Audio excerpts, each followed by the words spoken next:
I am not a doctor, nor am I a lawyer. Do not consume anything in this video without doctor's consent. If any of the substances in this video eventually become banned, don't do them. This is purely for educational purposes. Do not be stupid. All right, let's hack our brains.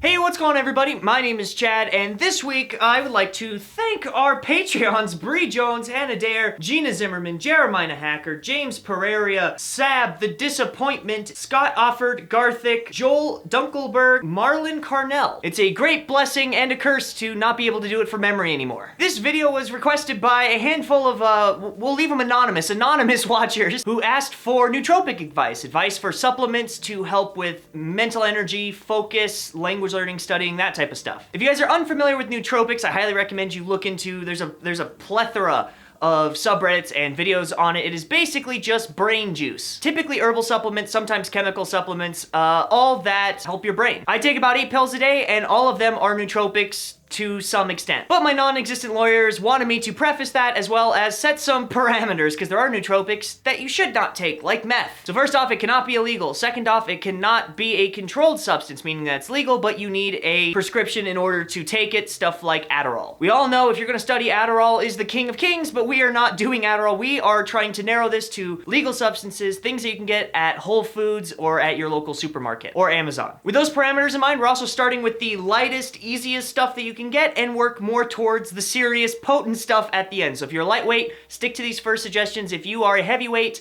wait for the later suggestions. Our first supplement that you could take for memory today is L-theanine. It's actually the main component in tea. It's one of the most studied compounds in the tea leaf, and it has been deemed safe for millennia. Beyond being safe, it has also been shown to mitigate the anxiety that comes with caffeine, rise in blood pressure, or sleep problems. L-theanine has been shown to reduce those and actually increase some of the beneficial parts of caffeine, such as awakeness, energy, mood enhancement. You can obviously find this in green teas or many varieties of tea leaves. However, you can also find these straight up compound at most Whole Foods, on Amazon, at any real grocery store. This is in fact one of the ones that I do happen to take. I don't do very well with caffeine. It makes me anxious and jittery, and I just don't like the feeling I get on it. So oftentimes I will take L-theanine instead. Next up on the supplement train is creatine. If you guys lift or know people who lift, they're probably already on this. This is one of the most researched compounds in bodybuilding, but it also has mental benefits. Creatine mainly acts as an energy buffer in your brain. When you consume creatine, your body actually transforms it into a high energy form, phosphocreatine, which in turn helps create ATP. Now, during times of stress or high activity or anything where you're mentally working, your body actually uses ATP as an energy source. Any remaining phosphocreatine will then convert into ATP, at least from what I've read on Reddit. Now, for the average omnivore, you're able to get it from meats, but if you just want to supplement the creatine monohydrate, you can ingest it. Shakes,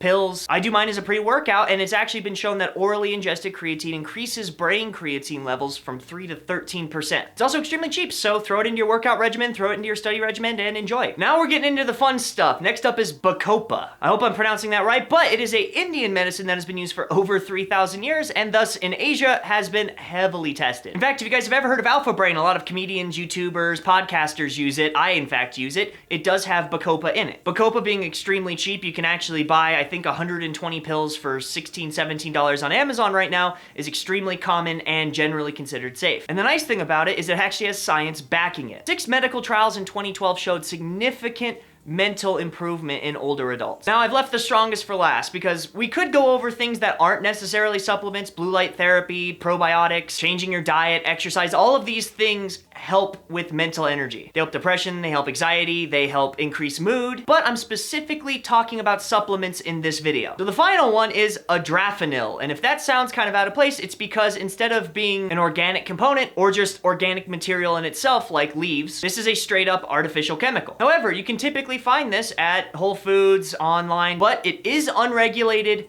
Kind of. I don't know if you guys know about modafinil, but it is regulated. You have to get a prescription to get it, and it has similar effects to pills like Adderall. Modafinil, on its own, has no effect on the human body. However, when ingested, it turns into modafinil in the liver. So it's kind of a legal loophole. It circles into the scheduled substance once in the body, but it is freely purchased anywhere. Out of all of the supplements I've mentioned, modafinil is the closest to Adderall you can get without a prescription, and I know a lot of studying people that use it, both Adderall and modafinil. But My boys, do your research. From everything that I've found, it has been used safely. However, there was one instance in a single trial in 2006 where a man had liver damage due to this. However, he was one of the oldest people in the trial, and he was predisposed to liver problems. So go check out the Nootropics subreddit. Go do as much research as you can. It pretty much seems safe, sans alcohol. But if you need something stronger than caffeine, if you really want to sit down and focus for hours and hours, if you have term papers to write, if you work a long job and you still want to be able to study Japanese at the end of your day, but you're finding a hard time getting energy, all of these supplements will work. However, this last one will really work. But as a non-trained doctor, I will say, please at least try changing your diet, adding exercise,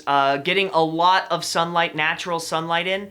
Do all of that before you try supplements. You'd be surprised how much progress you can make with just those. Thank you guys so much for watching. This video was super fun to make and to research, as I got to basically pop pills for bro science the last month. I've tried all these and I've kept the ones that I like very much, and I've excluded the ones that I do not. So if you guys like this video, be sure to like it down below. It helps my channel grow. It helps you to let other people find my stuff because you're engaging. If you have any questions, comments, concerns, or compliments, leave them in the comment box down below. If you like this video, if you want more Japanese videos, Japan language videos, anything that has to do with that wonderful piece of island overseas, be sure to subscribe. I put out 2 videos every week, as well as a live stream and 2 podcasts. If you haven't checked it out already, the Wicked Miscreant podcast, you can click a link down below to it. You can go to my channel and check it out. That about sums it up for this week. So I will see you guys on the Anime Night live stream on Saturday. Love hard, love deep, be kind to one another, and I'll see you then.